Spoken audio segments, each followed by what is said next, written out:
ओम शांति। Good morning everyone. मैं Asha Kalra, soulful wisdom channel, बाबा की जन्नत का चैनल चेंज होकर नया नाम सोलफुल विजडम चैनल। आप सभी का स्वागत है। आज एक नई कहानी के साथ मैं आपके सामने हूँ और मेरी कहानी का नाम है आज ज्ञान की लाल टोपी। तो सुनते हैं। ज्ञानचंद नामक एक जिज्ञासु भक्त, वह सदैव प्रभु भक्ति में लीन रहता था। रोज सुबह उठकर पूजा पाठ, ध्यान, मदद भजन करना उसका रोज का नियम था। उसके बाद वह दुकान पे काम करने चला जाता था। दोपहर के भोजन के बाद वह दुकान बंद कर देता था और फिर वह दुकान को नहीं खोलता था। बाकी के समय वह साधु संतों को भोजन करवाता, गरीबों की सेवा करता, साधु संग, दान पुण्य करता।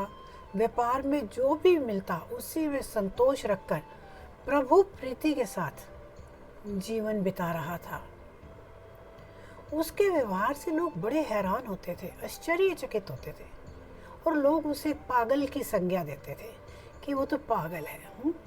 लोग कहते ये तो महामूर्ख है, कमाए हुए सभी पैसों को दान में लुटा देता है, फिर दुकान भी थोड़ी देर के लिए ही खोलता है। सुबह का कमाई करने का समय भी पूजा पाठ में गवा देता है। यह पागल ही तो है। एक बार गांव के नगर सेठ ने उसे अपने पास बुलाया। उसने एक लाल टोपी बनाई थी। नगर सेठ ने वह टोपी ज्ञानचंद को देते हुए कहा, यह टोपी मूर्खों के लिए है। तेरे जैसे महान मूर्ख मैंने अभी तक नहीं देखा, इसलिए यह टोपी मैं तुझे देता हूँ और तुम इसे पहनना। इसके बाद यदि कोई तेरे से ज़्यादा महामूर्ख तुझे नजर आए तो तू उसे पहनने के लिए दे देना। तो ज्ञानचंद ने शांति से टोपी ली और फिर वापस घर आ गया। एक दिन वह नगर सेठ बहुत बीमार हो गया। ज्ञानचंद उससे मिलने गया और उसकी तबीयत और हालचाल पूछा। नगर सेठ ने कहा, भाई अब तो जाने की तैयारी है, जान बिल्कुल अटकी हुई है। ज्ञानचंद ने पूछा, कहाँ जाने की तैयारी कर रहे हो? वह आपने पहले किसी व्यक्ति को सब तैयारी करने के लिए भेजा कि नहीं? आपके साथ आपकी स्त्री, पुत्र, धन, गाड़ी, बंगला वगैरह जाएंगे कि नहीं जाएंगे? भाई वहाँ कौन साथ जाता है? नगर सेठ बोले, कोई भी साथ नहीं आने वाला, अकेले ही जाना है।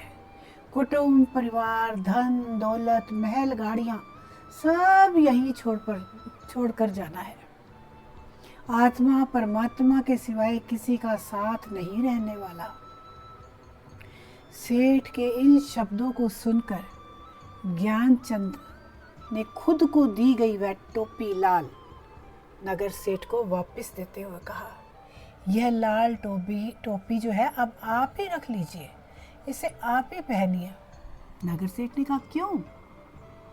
ज्ञानचंद बोले, मुझसे ज़्यादा मूर्ख तो आप हैं। जब आपको पता था कि पूरी संपत्ति, मकान, दुकान, दुनियादारी आपके पास साथ नहीं जाने वाला, तब भी आप जीवन भर इसी लालच में लगे रहे और आवश्यकता की पूर्ति करने के बाद भी आप और कमाई करने के स्वार्थ में लगे रहे।